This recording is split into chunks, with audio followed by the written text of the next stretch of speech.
Hey folks, Kilt-Man here, Kilt-Man at your services. How are you all? I hope you're all doing very, very well.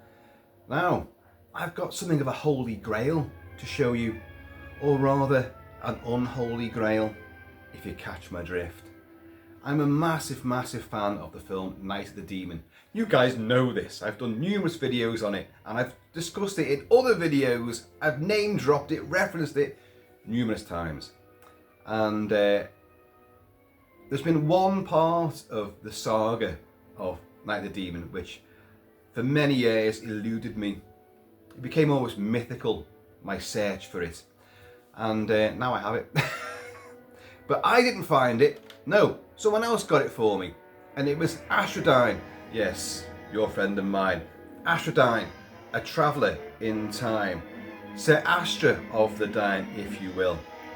I did a video only about 2-3 weeks ago about Night of the Demon, saying how the demon, the titular demon itself, which you see bookending the movie, it kills someone at the start and we know that the demon is real, and then another character arrives to debunk the whole thing about demonology and witchcraft and the occult.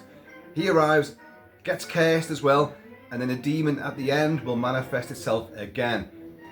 Now, that demon is fantastic. You can see it there. You know what it looks like. You've all seen the movie. And I did a massive video saying why the demon has to be in the movie. To this day, well over 60 years after the film came out in 1957, directed by Jacques Tourneur and produced by Hal E. Chester, based on M.R. James's Casting the Runes, a classic ghost occult story, short story.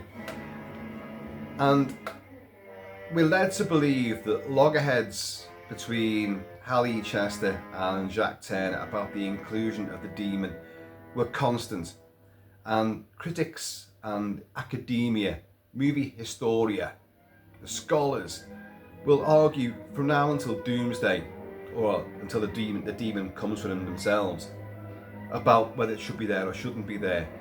Without the demon, Dana Andrews playing Dr. Holden, the American, brusque, obnoxious, arrogant, egocentric skeptic, comes over to support his deceased colleagues, debunking an expose of Professor Julian Carswell's occult practices, exposing him to charlatan that he is, that it's all bunkum, it's all rubbish. Well, his brusque attitude and denial of anything that's supernatural and folkloric, it's all based, in lies and deceits and all this, everything has a logical explanation. But of course, his entire world will come apart because he then gets cursed and has a certain amount of time to live before the demon will come for him. So the demon at the end is the demon we see at the beginning, and the fact that we, the audience, see it is hugely important as well.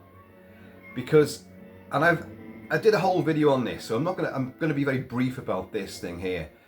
But the fact that we see it only makes the film more threatening, because our idiot of I can't call him a hero, he's an anti-hero, because although he's strangely charismatic, we know that he's in the wrong, that he doesn't believe what's happening, but we've seen it, and this is the whole crux of the matter. We have seen the demon, we know what it can do. Yes, the first victim also drove a car into power lines and they came down and his body was frazzled, but police reports state that his body was ripped up like by some wild animal. And we've seen the demon pick him up and go and do all this stuff and then throw his body down. And of course, with the switching of the parchment's the crucial element. You pass this runic parchment onto the victim. Unwittingly, they take it from you. And you put the hex upon them. The demon will come for them. Unless you can pass that parchment back on to the person that gave it to you in the first place. And then the curse will be transmuted to them instead. But if you try to get rid of it, or you try to, pass it on, the parchment comes alive and tries to destroy itself. And if it's been destroyed, then you're absolutely doomed. Nothing you can do about it.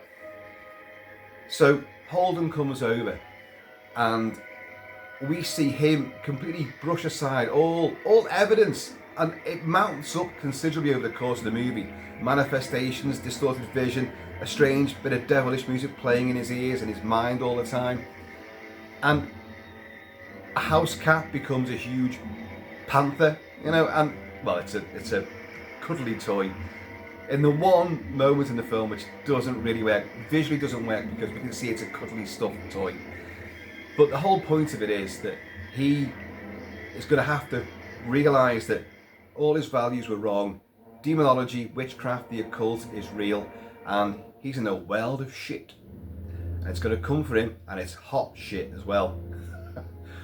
So unless he passes the parchment back to Professor Julian Carswell, played of course by Niall McGuinness, fantastically played by Niall McGuinness. So there's the crux of the matter, and at the end of the film he will pass the parchment back on, and it'll be Julian Carswell that encounters his own demon that he conjured, which will then take him. But for the skeptics amongst us all, there's also a train which could hit him. But we've seen the demon, smoking, fiery, pick him up and rake him apart, and then throw his little body down on the tracks. Train comes. Conveniently, you know, for the skeptics amongst us. Without the demon, the film would have been a marvellous case of, you know, did we see it, did we not see it? Very Val Lewton-esque, hinting at a lot, but we can't be certain of what we've seen or what we believe. And clever. Now, had that been the case, the film would still have been a classic of horror. Its tension and suspense and characterisation and three-dimensionality to all the characters and great ripe dialogue would have still been sensational. But you'd have then got told, well, do you know what? There was a version which they filmed with the demon shown at the start and at the end. And all these starched academics who like decry, oh, it's just hokum, it's just for the teenagers, it's for the kids to show a monster, it's not a creature feature, it's a psychological horror film, it's all thought and emotion, psychology, you know, and no, we don't show a monster, it's hokey, it's ridiculous. But then it ahead, well no, we shot a version with the demon. Oh, can you imagine the search they would conduct then? The demon was filmed, but where's the footage? Oh, they'd be trawling all over the world. Warehouses, attics, old burnt out cinema studios, basements, looking for crusty old cobweb canisters of dusty film, you know, trying to find this footage.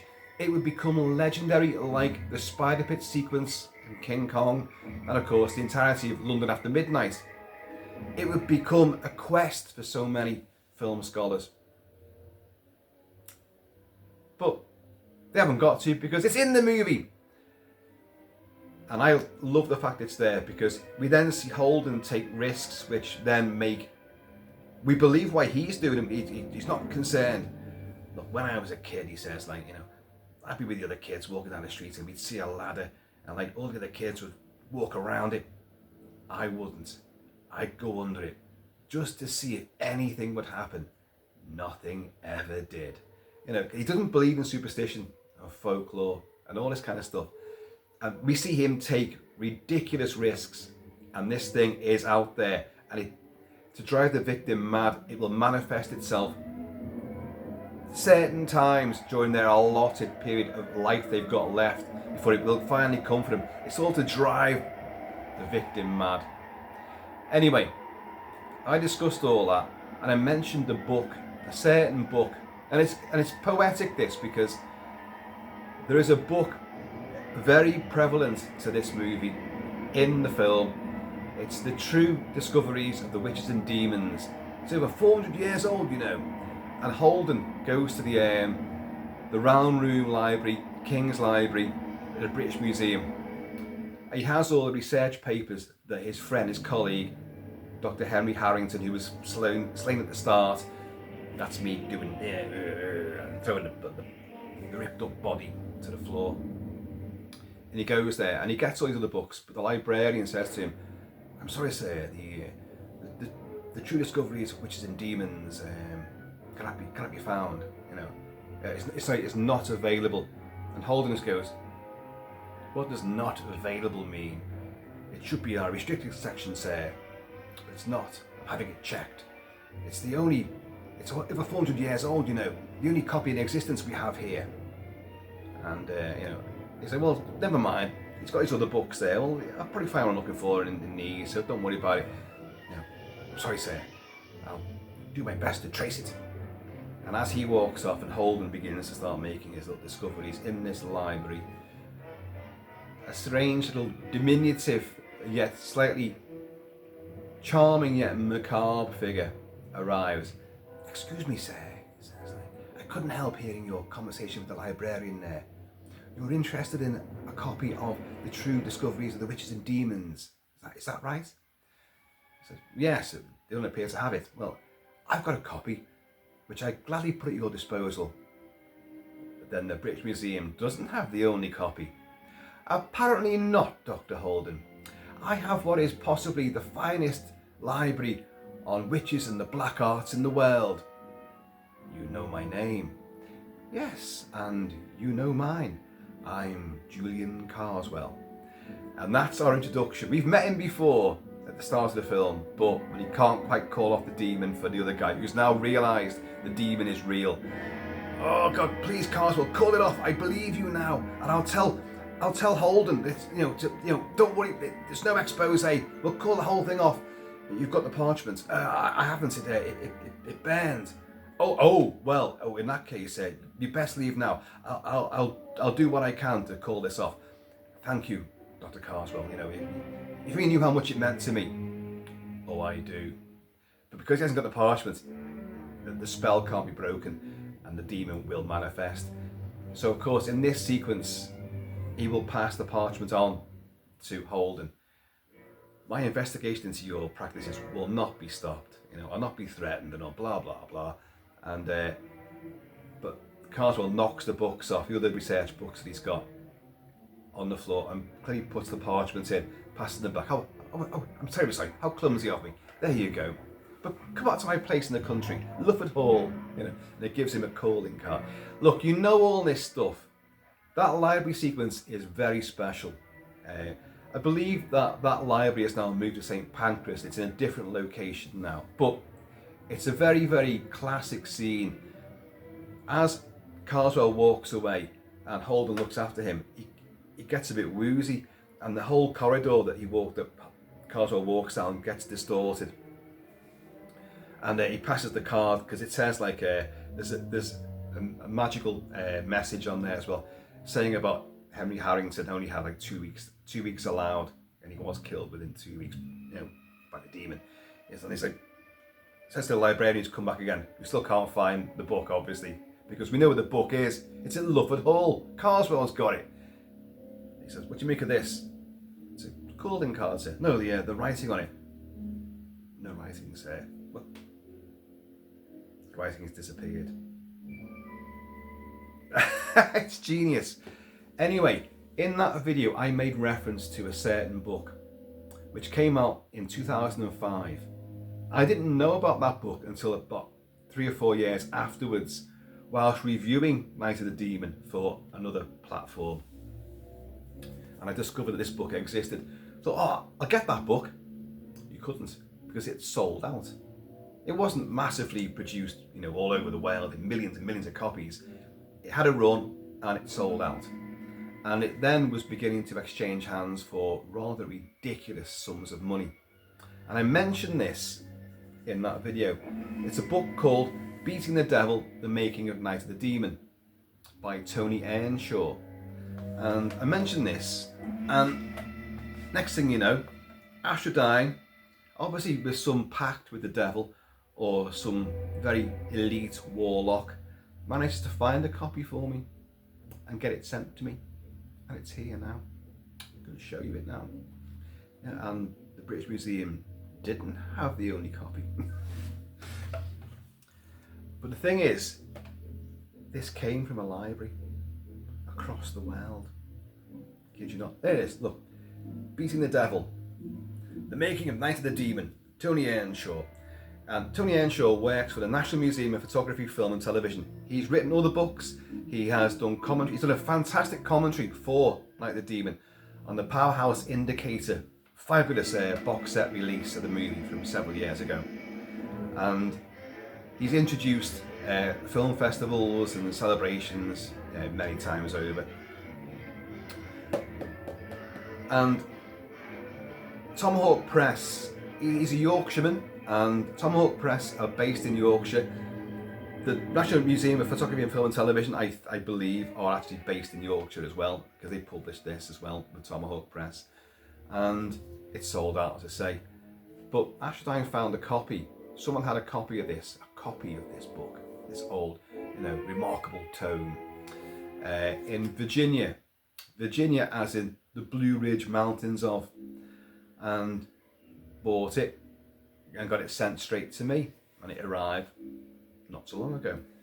And but the curious thing about this book is where this copy came from, and it wasn't from Virginia, from Iowa, and it's from the Drake Library in the Drake University. So it's Drake University Cowles Library.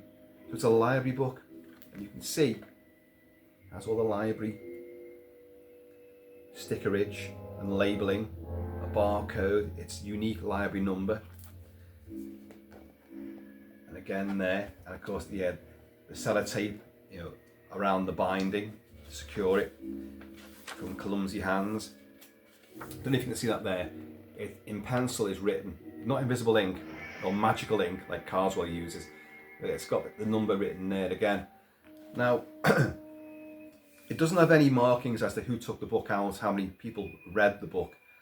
But of course, 2005, or say they got it in 2006, 2007, they were still using library cards back then. Nothing was thoroughly, digital back in those days. Obviously, a few years after that, so 2010 onwards, I would say, everything was all on computer and digitised and all that. So you wouldn't have a library card as such, and it wouldn't be marked, perhaps. I have other books from libraries, one of which I will show you one day, because I kept on renewing it, because it's a very rare book these days.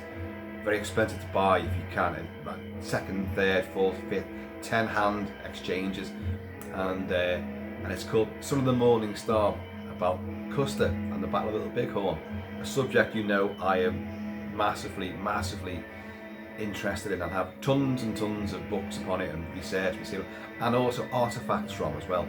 I've talked about that a lot. Evan S. Connell wrote that book. I scoured the world for that book. No one would sell it, you couldn't get it anywhere, and then in a library in Liverpool, which I was living in at the time, so not far from where I lived, right under my nose was the only copy, and I kept renewing it, and then we moved house, and I kept it. But it had the little pocket, the little cardboard pocket, and the library card in it, and all the previous people who'd taken it out beforehand, and the dates and all that. So this doesn't have any of that. I'm inclined to believe that maybe no one took it out, too afraid to. And the person in Virginia who got it, obviously maybe was a student at Drake University, got this, nicked it. Like Carswell, obviously, somehow or other, by supernatural means, got the only copy from the British Museum. Because that's the whole point of that meeting, that episode thing there. And the British Museum doesn't have the only copy. Apparently not, Dr. Holden, That was the book I needed, so I sent little gargoyles and gremlins to come and purloin it for me. Yeah. But this book, anyway, is fabulous. And as I say, it's an unholy grail for me. Because for years we're trying to find it. Now, you're going to go out now and look for that book, and you will find it. You won't find it very cheap, though. That's the thing. You'll find it on eBay, Etsy, and I think Amazon's got private sellers there. But it's going for hundreds of dollars. It's not cheap. I did say to Astradyne, Jesus, you tell me you got a good deal on the book. And he went, oh yeah, don't worry, I got a good deal on it.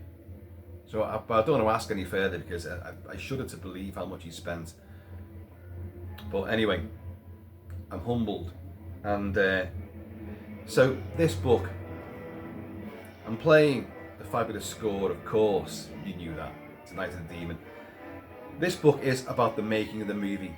Tony Earnshaw was able to interview surviving members of the cast and the crew, and obviously get reference material. And it's a wonderful book.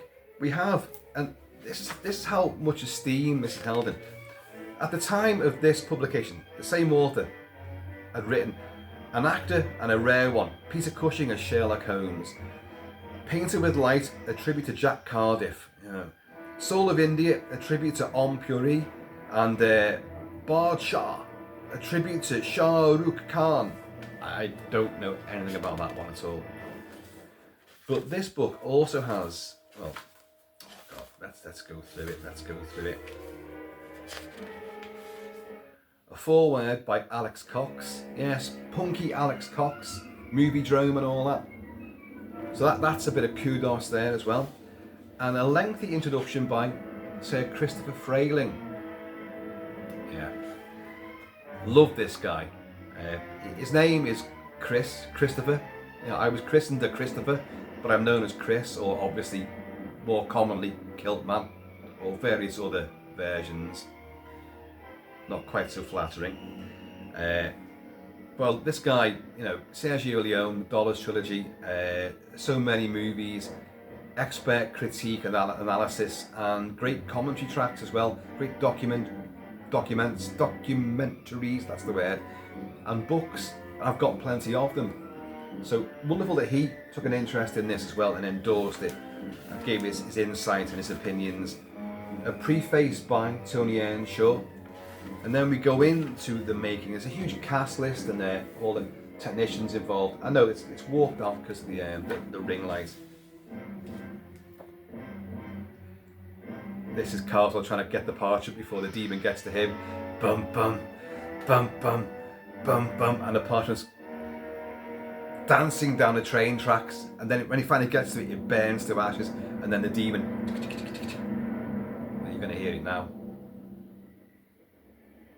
You hear a train at the same time. It's going to get him.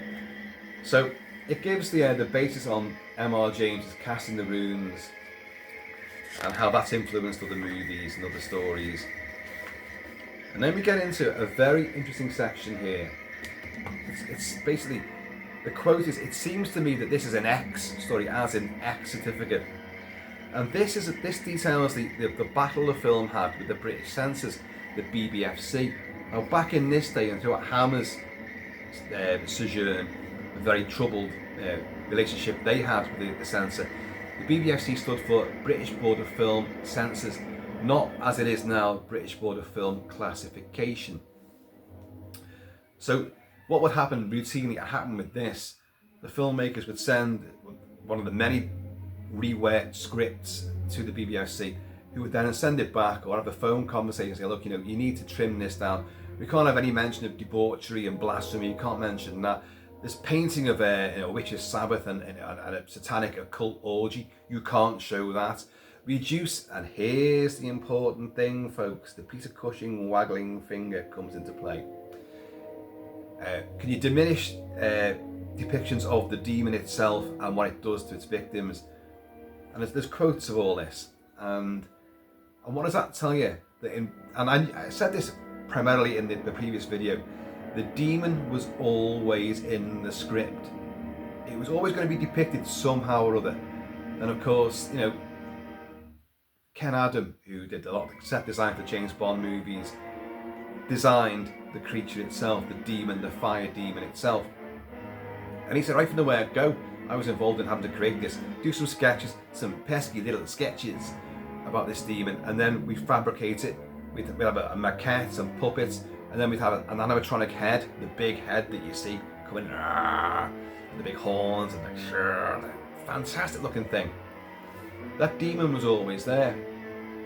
And this book seems to be, it's about the making of, but it's also steered in that very clear direction of should the demon be there or not be there. But anyway, this about the censor is fascinating. I love this stuff.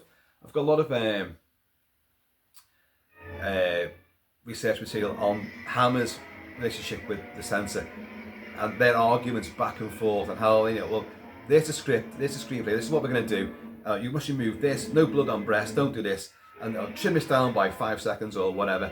And then they write back saying, oh, we've done all that now. But they haven't done anything at all.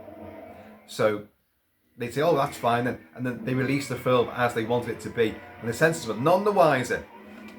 Sometimes. The likes of Curse of the Werewolf, though, you know, that didn't quite transpire. And Dracula Prince of Darkness and other stuff like, and Scars of Dracula, some bits were definitely cut. But this has that ongoing saga with the censor as well. You've got to remove these bits, and I'm going to remove that bit right now. It's all part of the score for it, it is. But no matter what they did, the toing and froing, remove this, drop that, can you alter this a bit more? The censor in the end went, look, it doesn't matter.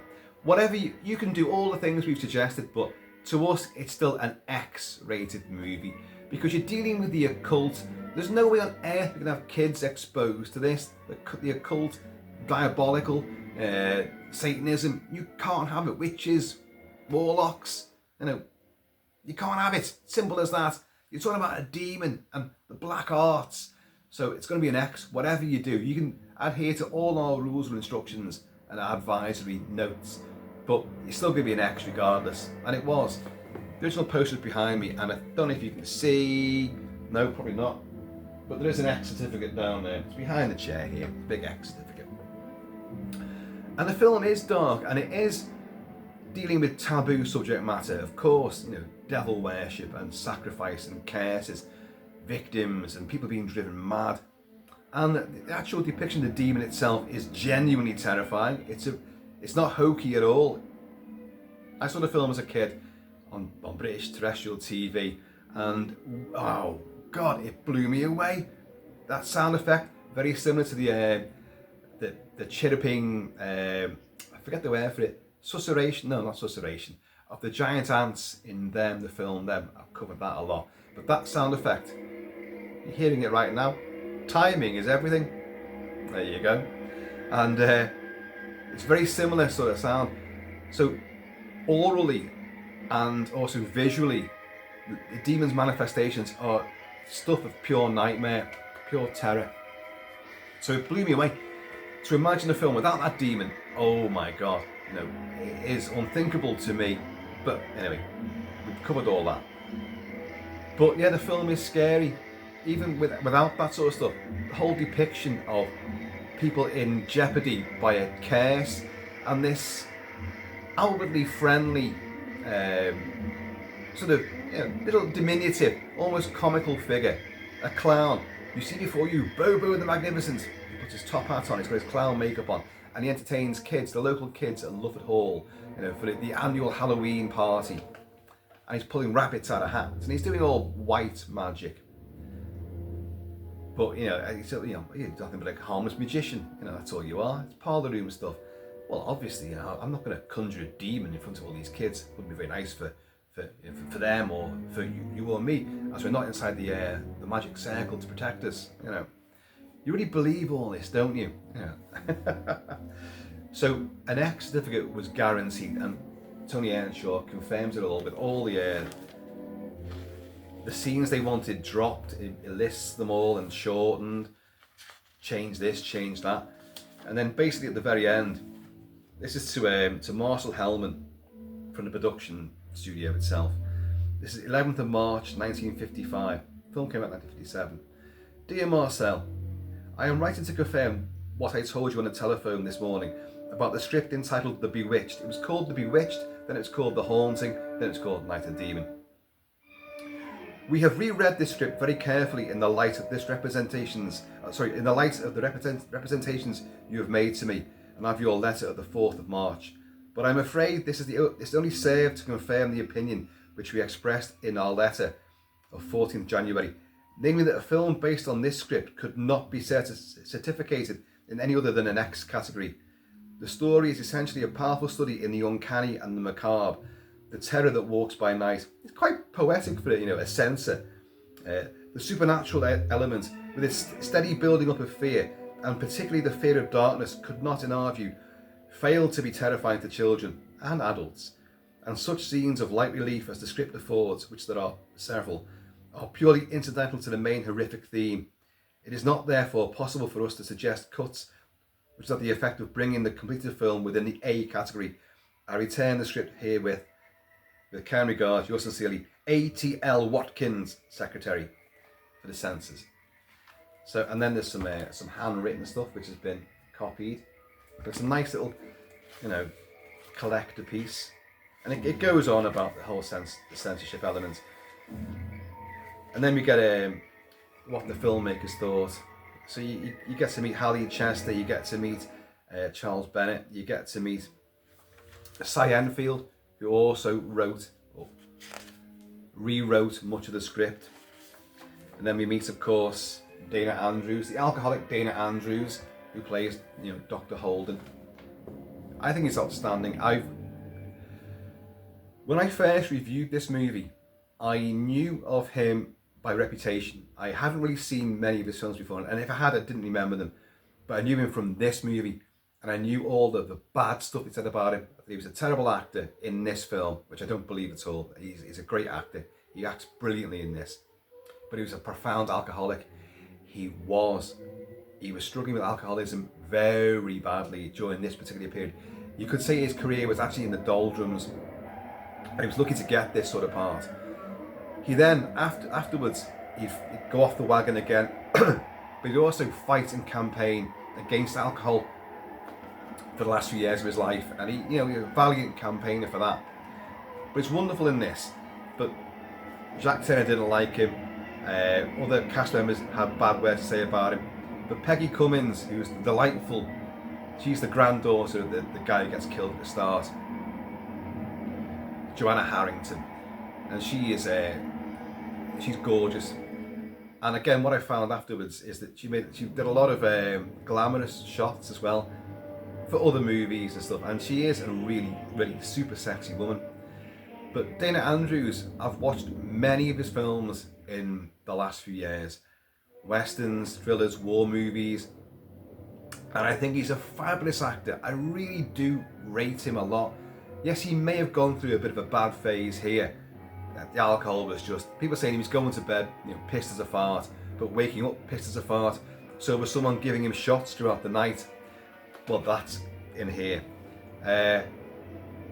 How many great actors have we had who are pure alcoholics? Richard Harris, Russell Crowe, Mel Gibson for a long time, Peter O'Toole, Oliver Reed, Richard Burton. Some of these guys couldn't perform without a lot of drinks down their neck to begin with, to fortify them. Robert Shaw, so many of them. And do we denounce any of their performances? No, we do not. Whatever people need to get them through, let them get through the way that they feel. So anyway, so you get all this great pictures. There's Peggy Cummins in it. I mean, she's actually a lot sexier. That's a very Janet Leigh sort of shot from Psycho sort of thing. And of course, this film came out before Psycho. What have we got here? Next one. Oh, Mal McGuinness, of course, as what the hell is that?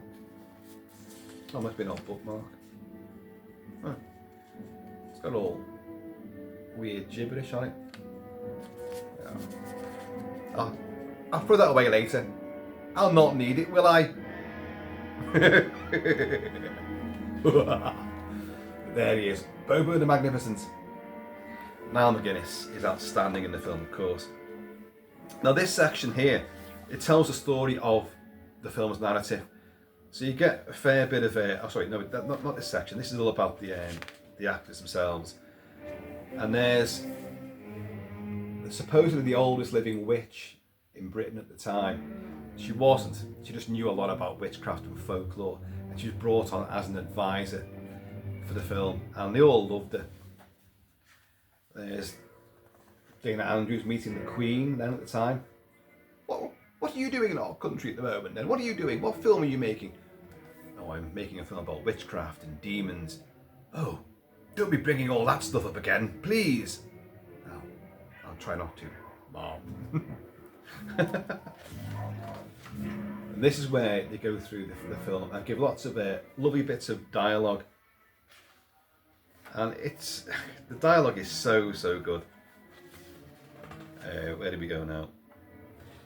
I'm trying to find a particular bit. Oh, you get the cherry ripe the seance with Mr. Meeks. Joanna Harrington believes her grandfather was killed by a demon. Obviously, our boy doesn't believe all that, and he's falling into this whole thing. Now, look, it's just auto-suggestion. You see, when a tribal witch doctor puts a curse on someone, like, he always lets them know well in advance, you know, and it plays on the mind and all that.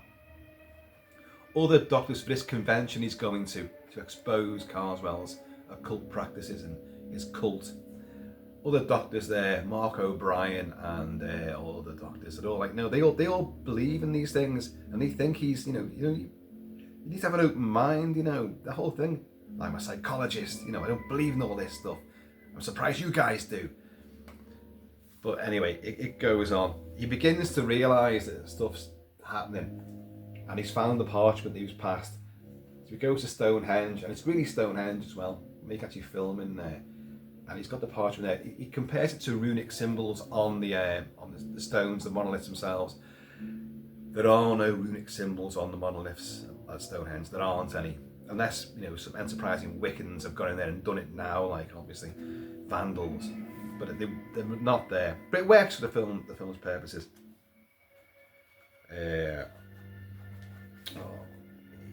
He breaks into Carswell's place after being there initially for a lovely meeting, which goes wrong because obviously Holden doesn't believe a single thing Carswell's saying, you know, black magic. Well, obviously if it comes to a demon here and now, it'd be pleasant for all of us. But how to make a point? There, it's done, and a vicious cyclone builds up. There's a picture in here of the big wind turbines they used to blow all these leaves, which was so violent. You know, people could barely walk, and tables and chairs at the kids' Halloween party are getting thrown across the lawn, and it's really, really ferocious storm. It's very effective, but Holden just believes, I didn't know you had cyclones in England. We don't, because you think I'm supposed to believe you conjured that? And he quite clearly he did. Another great scene just before that, he finds some kids playing snakes and ladders, and they walk up on them. This is Holden and Carswell, and Carswell says like, "Oh, a quaint old English game. You Americans wouldn't know it. Snakes and ladders. You know, you move across the board, you land on a ladder, you climb the ladder, land on a snake, you slide down the snake." Curiously, I used to prefer to slide down the snake. You're a professor of psychology. Maybe you could explain that. Well, maybe you're a good loser. I'm not, you know. Not a bit. It's delicious dialogue. And one of my favourite bits, where is it now? Oh, no, I've missed it out. Oh, yeah.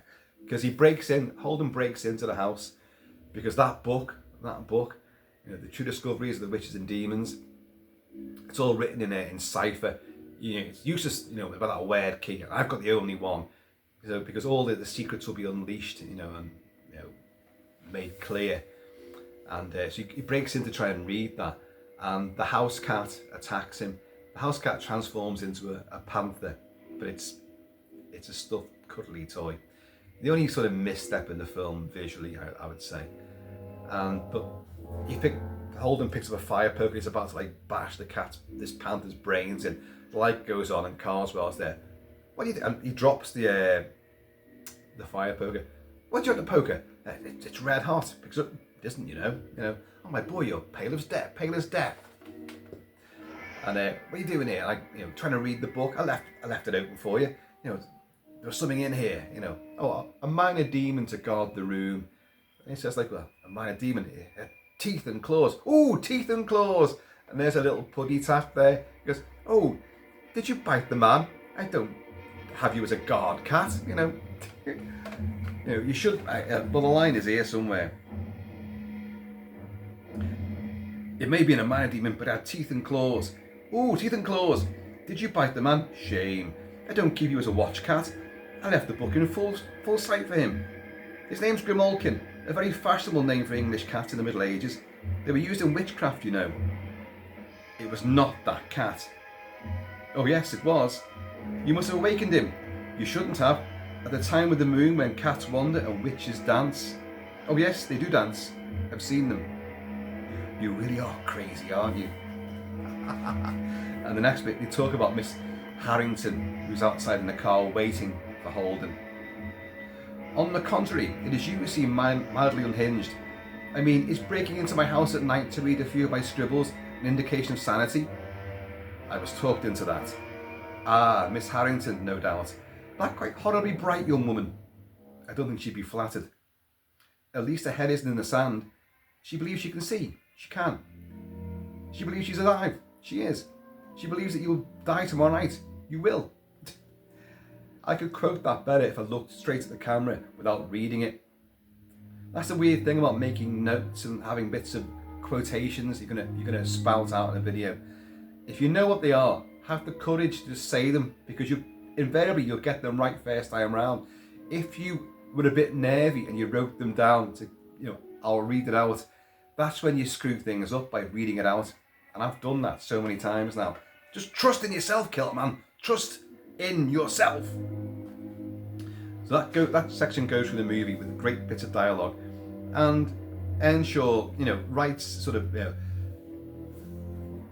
succinct versions of the events that are taking place, and it's interesting to read. And look, there's our demon. There he is. So let me go through an analysis here about what he thinks about the movie, on other people who've been interviewed about the movie, what they think about the finished product, what do you think went into it. There's a picture of the big wind turbines. You see them mounted on huge sort of scaffolding. There's the demon reaching the car as well at the end.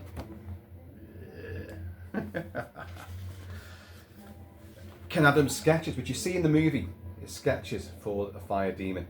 And I think I've said before, and I'm not sure if it says it in here, but it probably does, that the fire demon, they make reference to it in the movie as well. But everyone in the world has these every culture, every religion has demons and fiends. They all come up with the same thing: a horned, winged demon, cloven hooves, maybe a tail, but very, very similar in every culture. And you go back to the basis of that culture, old parchments, woodcuts, depictions in old tomes, effigies, statues, sculptures. They all have the same similar thing. In every other culture, they have a demon that looks like this. What does that tell you? It's collectively across, the cross-cultural divide. Ta-da! It exists, folks. It's there. So it should be in the film. There's Ken Adam making some of these little sketches there. There's you probably don't see this too well. There's the animatronic head, which is for the close-ups of the demon itself. Its lips peeling back, its teeth on show. It has a ferociously bestial snarl. It wrinkles its nose. It's pure rage. It comes floating down towards its victims, and you're not sure about what kind of size this thing is. Its size does change throughout the film. As it comes closer, it gets bigger and bigger and bigger. Well, things, as they come closer, do tend to get bigger and bigger. But you know what I mean? It seems to be huge. It can pick you up like Conga with Michael Goff. Or Kong with Fay Ray. So it goes on about the special effects, and then you have reactions and reflections about the movie. And I don't want to go into too much on that, because this book is about, the making of the film, obviously, and also that now hoary old question: is the film better with the demon or without the demon? Well, we can't know, because we haven't seen it without the demon. And there's no way you couldn't edit the film to take the demon out. I suppose you could with today's technology, but it wouldn't be narratively correct to do so. So we don't have the version where it's purely, it could be in the mind, because we know it's not. We know it's a real manifestation. And Tony Earnshaw appears to be trying to come to a conclusion, and it would be unfair of me to say what that conclusion is. I think he's sort of on the fence about it, if I'm honest, but I won't go any further than that. There's all the posters for it. I mean, I know these things are in black and white. I think that's only in keeping with the film, which is in black and white, of course. You have some, these are like fake press releases, sort of like newspaper articles about demons and cults and stuff like that. That's all media publicity at the time the film's release, and I think it's great. How it was depicted in various magazines, Famous Monsters of Filmland, Radio Times. There you go. A lot of these images which he has found, collated, have appeared in numerous magazines like Dark Side and Scream, and also on the Powerhouse Indicator set as well. So, you know, he found all these things. Great stills from the movie, but you also get a section here on the locations that we use, like Stonehenge, the Reading Room, King's Library, British Museum, the Savoy Hotel where Holden stays, Stonehenge, as I say, there. Brocket Hall, Hertfordshire, which poses as Lufford Hall, which is the seat for the estate for Julian Carswell and his mother, played by Athene Saylor. Athene Saylor, a great theatrical actress, who's wonderful in the movie. It always sounds like, you know, some kind of like prostitute's greeting to the, you know, at the dockside. Athene Saylor, a bit of how's your father, love? Athene Saylor. Right, Elstree Studios, where a lot of it's filmed as well, and it gives a great sort of old school map of how it looked back then, and itemises all different studios and sets and, you know, workshops and what have you, and that's a lovely little piece there. Production designs for various rooms and sets, all good stuff. More. The camera work is outstanding in the film because the set design is exquisite. There's plenty of these, right, plenty of them. Some more there. I know you're just getting the gist of it, really. Appendix 3, Dramatis Personae, and this is like giving biographies of all the stars. Dana Andrews, obviously, Professor Holden, Peggy Cummins. She is a rare delight. You know, for a British actress, she's got quite a very sexy, sort of a very American sexy style that appealed to her. Not so in this film. She's a bit more straight-laced and staid. Mal McGuinness, you know, obviously Julian Carswell. Maurice Denham, who plays Henry Harrington, the grandfather who gets killed at the start. Holden's associate, his colleague, in his debunking. Athene Saylor, there. Julian Coppow. And here we go with Reginald Beckwith, who plays Mr. Meek in this sequence. He's a medium, and Peggy Cummins drags Dana Andrews, Professor Holden, to this seance because this guy is going to help you. And it's also organised by Carswell's mother, who she loves Julian, her only son. There's only him and his mother living in Lufford Hall. He'll find out about his dad or anything like that, or any brothers or other siblings whatsoever. But she, you know, she doesn't like this whole thing. There's a great discussion between him and his mother. Excuse me. And saying about, like, you know, nothing for nothing, mother. You know, my followers, you know, they do what they do. They pay for all this, our house, the way we live, out of fear. And I do what I do out of fear also. Well, if it makes you unhappy, Julian, give it back. Give it back. I can't give it back. You can't give back life, can you, mother? You know, this thing, you know, it's powerful. I have to protect it, because if it's not someone else's life, it'll be mine, mother. Do you understand? It'll be mine. So he's made a pact, obviously, but his mother takes pity on all these victims. Oh, because she's just a lovely old eccentric. You know, she makes, you know, ice cream and lemonade and all that for the kids, and she's so doting and lovable. But you know, you know the black art. You've seen what it can do. I've shown you what it can do. Yes, Julian. You know. But she does try to take pity on these hapless victims. So you get Reginald Beckwith playing Mr. Meeks, who's it's a seance, he goes into a big trance, and he gives up loads of voices, but he also depicts the night of the demon, when Harrington was killed at the start, and he puts, well, it's obviously overdubbed with these other voices, but of course Holden doesn't believe a word of this. It's just, yeah, it's parlour room tricks again. Like, it's sick and disgusting, you know, and he's having none of it at all. He's still debunking the whole thing. There's Liam Redmond as Professor Mark O'Brien, an Irish professor of psychology, but a definite believer in, you know, that these things can happen. Brian Wilde, Foggy, of course, from Last of Summer Wine, and Mr. Barraclough from Porridge. And he plays Rand Hobart, who's a brother in the family, the occult clan of Julian Carswell. And he has seen the demon because he was passed the parchment by another brother, but he managed to pass it back and witness the demon killing him. The vision of which drove him mad. He's in an insane asylum, but they put him under hypnosis. This is what convinces Holden in the end, because he says something like, look, you know, they put him under hypnosis.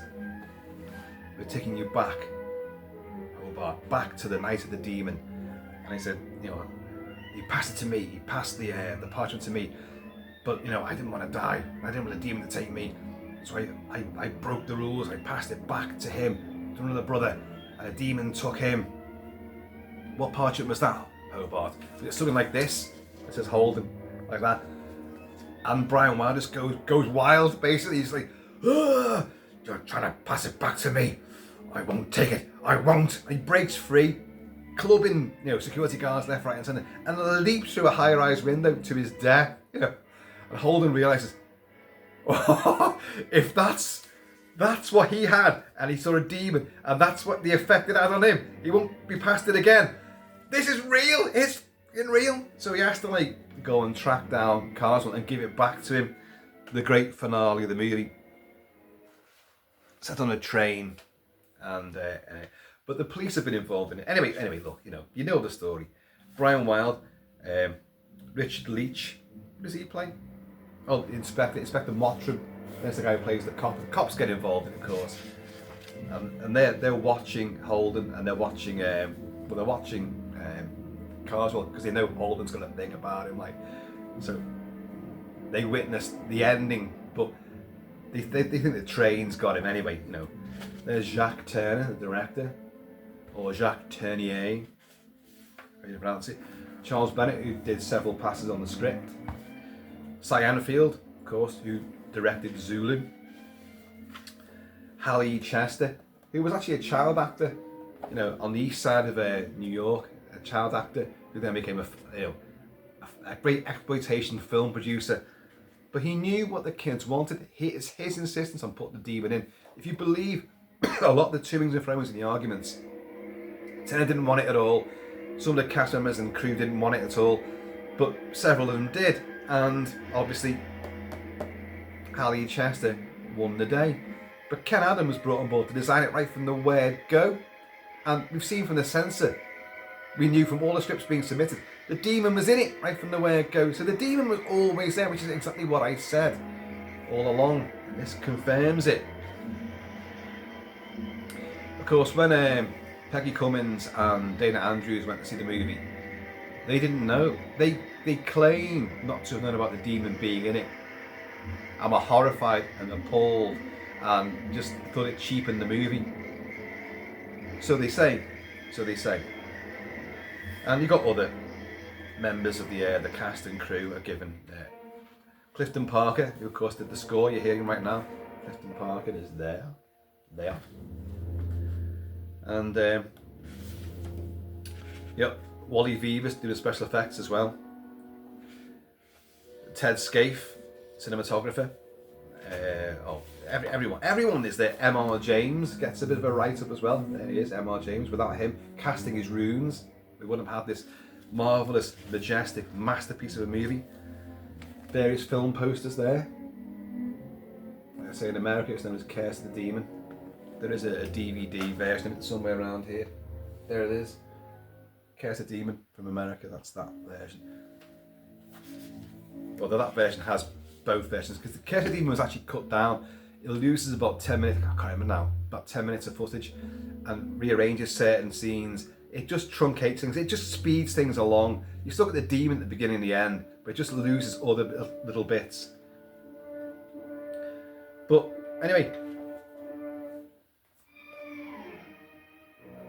there it is, a Holy Grail. Now, you guys have got to go out there and try and find this book, and I hope you do find it, because it is brilliant. I love it. It's a, I can close the book on this particular search, which I came up with nothing. There were copies of it around. You go online now, you'll find copies of this in different, bookshop, worldwide bookshops and that, like, and online sellers. But you're gonna have to pay, ooh, tooth and nail, teeth and claws. You're gonna have to pay through the nose with a flaming snout to get hold of a copy. However, if you get yourselves the Powerhouse Indicator box set, which I've pulled all the bits and bobs out of it here on a UK Blu-ray, it is you're gonna have a commentary by Tony Earnshaw, which is basically all the stuff in this book just distilled verbally to you. Right? It's fascinating, it's compelling, it's very, very interesting and intriguing, and it's a great commentary, well worth it. And all the extra features on that box set are lavish and extensive, and there's a book there with some of the stills from this, some of the photos in this book. But there's a thing about having these books, if you're a collector, of which I am, military stuff, movie cult stuff, comics, action figures, posters, you name it. If it's cult and I'm into it, I want it. And it's all well good having things in a digital medium. You can download it, and like documentaries, which are all wonderful. Of course they are. But there's something about having a book, especially a book about an older film, which revolves around a book of demonology. There's something about the tangible nature of a book. And also, this book's little history.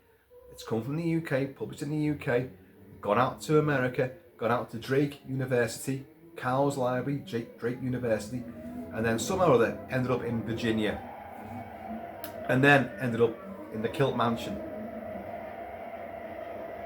The wind blow it? I don't know, but I love that, and I love the fact that it is a book. Now, I took this out on, it's now Sunday, and on 2 days before this, on Freedom Friday, Freedom Friday, of course, for Kilt-Man, it means lots and lots of bevying, and it was a lovely sunny day, and I went to the pub with this book to sit outside and to read it in the sun with a couple of drinks, with a view to doing this video would have been that afternoon. I was going to go back home, do the video, and then go back out again. But that same day, when I was in the pub, the news broke about Chuck Norris sadly dying. And regular viewers know I've done 2 videos on that since we found out. And of course, that blew my entire schedule. And I was sitting in the sun, but I felt like a cloud of doom had come over me, with a book about a curse. A book about a book that knows everything about curses and demons and witches and warlocks. And I was just sat there and I thought, oh, what am I going to do now? That's killed all my impetus to talk about this book. I've got to talk about Chuck Norris now. And anyway, a mate of mine, Pete, who lives not far from here but drinks the same booze as me, who's great on local history, great on folklore, great on movies. He's younger than me, great on music. He knows, we're big soulmates really.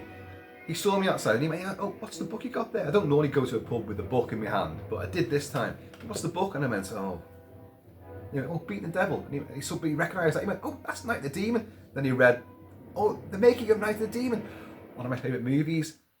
And ordinarily, that would have been the doorway opening to a huge, big discussion, sitting in the sun with alcohol. And it would have been wonderful to have this bit of discourse with a great knowledgeable guy who's passionate about these things as well. But I went to him, mate, look, I have to talk some other time. I said, Chuck Norris has just died. And he goes, oh no.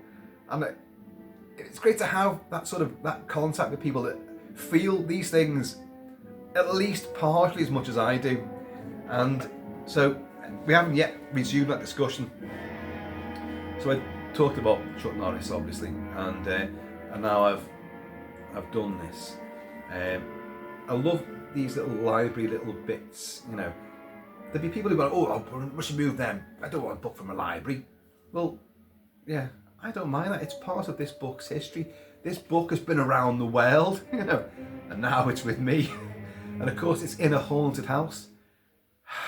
You don't need me to tell you about the things that go missing, the things that I need for some of these videos. Oftentimes, they just go into the portal to another zone, another dimension. The spooks of Kilt Mansion know no bounds in their thievery and their mischief. And I just don't want that going anywhere. But anyway, Astradyne, mate, you played a blinder. It is one of the Holy Grails. I didn't know about it at the time of its publication, but when I came to review it several years later for other platforms and doing it, I thought there's a book on this. Oh, I'll get that book. Oh, you couldn't get it. Now you can get it, but from, you know, other third parties, and they're going to scalp you good style for it. So as I say, I don't know what Astradyne paid for this. I don't really want to know, but I've got it now. You've got the Powerless Indicator set, and you can't get the book. Tony Earnshaw features on that box set. Knows his stuff. His latest endeavour that I know of was for the Wild Geese. You can see up there somewhere, the Wild Geese. And a 4K restoration was done. He did a book on it, and he's introduced the film to sort of a 4K premiere film festivals. And then I think he's on the big box set of the Wild Geese, which came out in the 4K release, and he's on that. So he's working very hard still, and he casts his net quite wide. You know, from Night the Demon to, who do we have here? From Peter Cushing as Sherlock Holmes, to Om Puri, to Jack Cardiff, to the Wild Geese. You know, yeah, and there's many other things which he must have done between this and now. But folks, Beating the Devil, the making of Night the Demon. It's wonderful, wonderful tome. I love the name Tomahawk Press as well. Don't know if they're still going. Who knows? But there you go. Astradyne, cheers my friend. Cheers to everyone. I would raise a tipple to you all, but I've drank it. There's a dreglet, a little dreglet floating around in the bottom curve of the bottle there. So it'll come. Think about whiskey. How much of you drink, you can return to it days afterwards. Oh, it's an empty bottle, that. No, the dregs would have slid back down and formed quite a mouthful.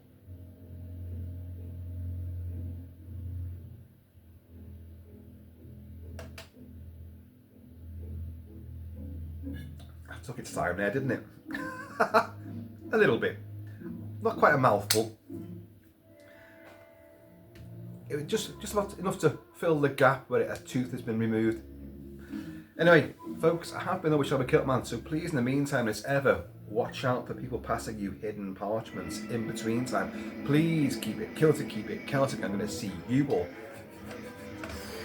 later. And if I'm not mistaken, I think I wore this t-shirt on the previous Night of the Demon video I did. I think so. God, I hate to repeat myself. I'm out of here. Because there's something in the woods. It's just Mrs. Kilt-Man come back from Asda. Got the shopping. Thank God for that.